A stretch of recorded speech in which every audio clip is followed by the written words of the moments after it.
یک طرفہ محبت بڑی ظالم شے ہوتی ہے۔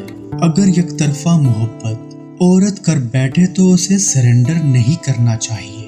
یہ مرد بڑے کائیاں ہوتے ہیں۔ اگر ایک بار جان جائیں نہ کہ عورت ان پر دل و جان سے فدا ہے تو وہ واقعی عورت کی جان نکال لیتے ہیں، عورت کو جینے کے قابل ہی نہیں چھوڑتے۔ ناجائز محبت تو ہوتی ہی ذلت کے لیے ہے، بس فرق یہ ہے کہ انسان اسے محبت کہتا ہے، حالانکہ دو نامحرموں میں محبت نہیں ہوس کی ایک متحرک قسم ہوتی ہے جسے وہ بس محبت کا نام دیتے ہیں۔ محبت تو نکاح کے بعد ہوتی ہے، پہلے تو بس ہوس ہوتی ہے، بے حیائی ہوتی ہے، بے شرمی ہوتی ہے، اور جو محبت کا دعویٰ کرے تو اس کی سچائی اس سے ثابت ہوتی ہے کہ وہ نکاح جیسے پاک بندھن کا سہارا لیتا ہے بجائے لمبی لمبی چھوڑنے اور بے پناہ وعدے کرنے کے۔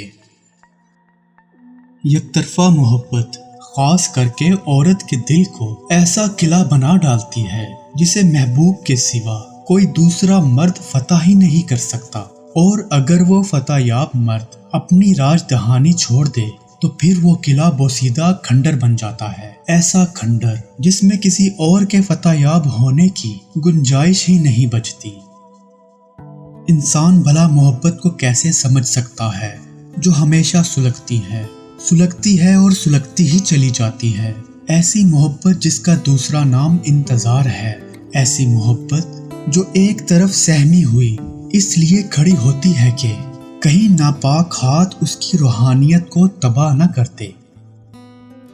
اصل مرد محبت میں اصولوں پر چلتا ہے، گھر والوں کو مناتا ہے، ہر صورت مناتا ہے، کیونکہ وہ مجبور نہیں ہوتا، وہ مرد ہوتا ہے، جھوٹے وعدے نہیں کرتا، افیئر ریلیشن جیسے کاموں میں نہیں پڑتا۔ جس سے محبت کرتا ہے اس کی عزت اور احترام سب سے اول رکھتا ہے، اسے جسم کی ہوس نہیں ہوتی، اس کا تعلق روح سے ہوتا ہے، اسی ہی کی خاطر وہ ہر دشمن سے لڑ جانے کی ہمت رکھتا ہے، کیونکہ وہ مرد ہوتا ہے اور اصل مرد مجبور نہیں ہوتا، وہ محبت میں نکاح کی بات کرتا ہے۔ محبت کرنے سے کہاں ہوتی ہے، محبت تو ہو جاتی ہے، بس جب ہوتی ہے تو پھر ہم بے بس ہو جاتے ہیں۔ دل ہمیں اتنا مجبور کر دیتا ہے کہ ہمارے پاس سرنڈر کرنے کے علاوہ اور کوئی آپشن ہی نہیں بچتا۔ محبت بھی کتنی عجیب شے ہے، اگر میسر ہو تو انسان کو دنیا کا خوش قسمت انسان بنا دیتی ہے، اور اگر کھو جانے کا خطرہ لاحق ہو جائے اسے انسان کو فقیروں سے بدتر حال کر دیتی ہے۔